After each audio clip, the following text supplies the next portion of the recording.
Hello, kumusta mga ka-59? Welcome back sa aking YouTube channel.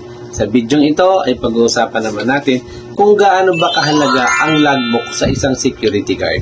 Kaya't kung ikaw ay interesado na malaman, ang video ito ay para sa iyo. Kaya't panoorin mo hanggang dulo.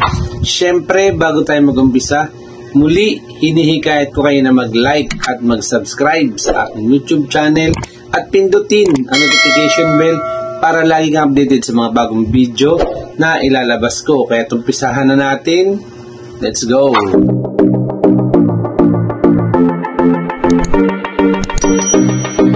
At ayun nga mga ka-59, pag-uusapan natin na ang kahalagahan ng logbook sa ating mga security guards. At ito mga ka-59, syempre unang-una, ang logbook ay isang mahalaga o importanteng bagay sa ating detachment o sa ating posting. Dahil ito rin yung nagsisilbing talaan natin sa mga mahalaga at importanteng nangyayari sa ating binabantayan o sa ating posting. Ang logbook din natin mga ka-59, ito yung nagsisilbing official na record sa lahat ng mga dumarating at lumalabas sa ating mga pwesto, dumarating na deliver, diba? Mga dumarating na bisita, at ano pang yung, kung ano pa yung mga nangyayari o kaganapan dyan sa ating binabantayan. Kumbaga yung logbook natin, yan yung parang official na record. Ito pa, kapag isa pang kahalaga ng logbook sa atin, yung logbook natin is pwede kasing gawing ebidensya kung sakaling magkaroon ng investigasyon doon sa binabantayan natin. Kasi yung logbook natin, isang legal na dokumento. Kaya dapat ingatan natin. Ngayon, bakit nga ba natin kailangan ingatan yung logbook natin?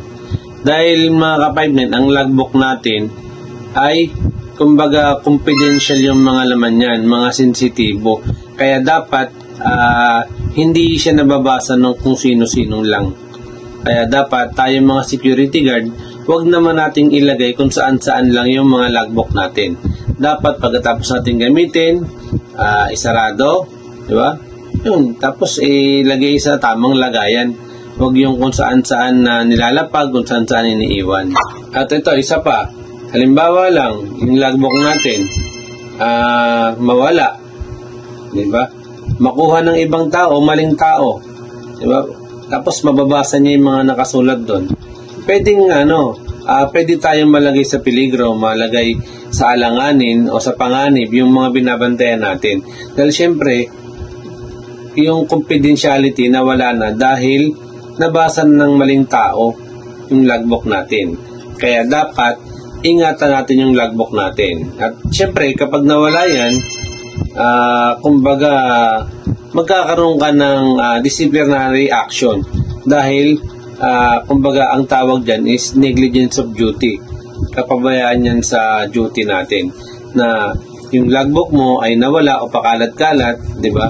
Kaya dapat ang logbook iniingatan, itinatabi ng maayos para wala tayong maging problema dahil ang logbook natin ay napaka-importante. At ayun nga mga ka-59, sana nakapulot kayo ng idea, lalong-lalo na yung mga ka-59 natin dyan na bago pa lang.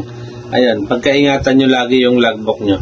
At ayun, syempre, ang lagi nating paalala sa ating lahat, always 10-3-5 tayo sa 2-0 para 74 tayo, 1-6.